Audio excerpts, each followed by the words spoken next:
अस्सलाम वालेकुम, मैं हूं तबस्सुम रियाज रांझा।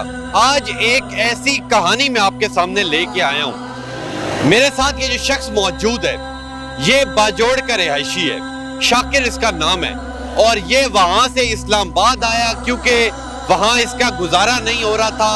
इसके जो जानवर थे वो मरना शुरू हो गए, इसके जो वालिदैन थे वो बीमार हो गए, तो ये वहां से धक्के खाता इधर इस्लामाबाद आया और यहाँ आके इसने ये एक छोटी सी रोड के ऊपर दुकान लगाई जिसके अंदर ये हेलमेट, एनके और ये टोपियां वगैरह बेचता है। आए इससे बात करते हैं, इसी का दर्द इसी की ज़बानी सुनते हैं। अस्सलाम वालेकुम। वालेकुम सलाम। शाकिर साहब, सबसे पहले मुझे ये बताएं कि इतनी मुश्किलात से आप बाजोड़ में, आपको क्या कारोबार नहीं मिला, नौकरी नहीं मिली या काम नहीं मिला जिस वजह से आप इस्लामाबाद आए?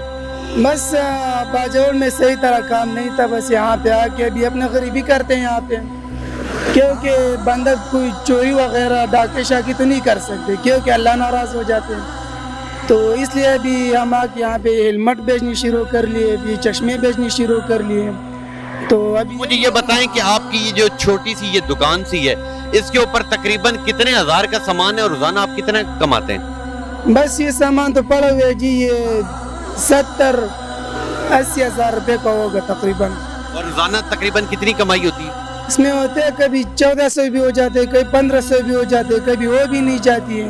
तो ये जो 1400-1500 होता है इसके अंदर आप अपना भी गुजारा कर रहे हैं और अपने माँ बाप को भी पीछे पैसे भेजते हैं? बस आजकल हालात जो थोड़ी से ख़राब हैं, तो इसलिए हुकूमत से मेरा ये दरख्वास्त है कि ये जो सीढ़िया वाला आते हैं तो इसको तो तंग ना करे, क्योंकि हम खुद मजबूरी से बैठे हैं, तो इसलिए कि चलो कुछ। तो मुझे ये बताएं, आपने कारोबार एनकों से शुरू किया, जब आप एनकें लगाते थे, ये हेलमेट का आपको कैसे ख्याल आया? बस पहले हम कारखानों में काम करते थे, चप्पल वगैरह इन चीज़ों का, फिर उसमें बाद और चीज़ों के ये चश्मे शुरू कर लिए, उसके बाद ये हेलमेट शुरू कर लिया। तो चलिए अभी तो सिस्टम तरक्की की तरफ जा रहे हैं, तरक्की की तरफ जा रहा है, अल्लाह आपको कामयाब करे। तो मुझे ये बताएं कि शादी हुई आपकी? अभी तो शादी नहीं हुई है यार, बस इंशाल्लाह हो जाएगा। इंशाल्लाह हो जाएगा, अल्लाह आपका हामी नासिर हो।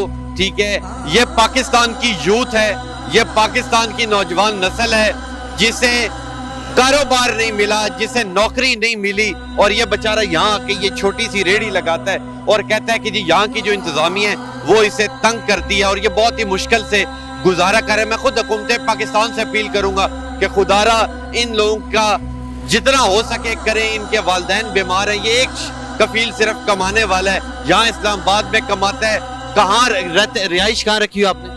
ये फौजी कॉलोनी में रखी हुई है। फौजी कॉलोनी में रहता है, बहुत मुश्किल से गुजारा कर रहा है, और इसकी एक ही फरियाद है कि जितने लोग यहाँ से गुजरते हैं, आप लोग हेलमेट अगर आपके पास नहीं, आप बड़ी बड़ी दुकानों से जाके हेलमेट लेते हैं, मगर खुदारा इन लोगों से आके हेलमेट लें ताकि इन लोगों का भी जिंदगी का जो सफर है वो आसानी के साथ चलता रहे। तो इंशाल्लाह मिलूंगा आपसे अगली कहानी में, तब तक के लिए अपने मेजबान तबस्सुम रियाज रांझा को दीजिए इजाजत। अल्लाह नेगहबान।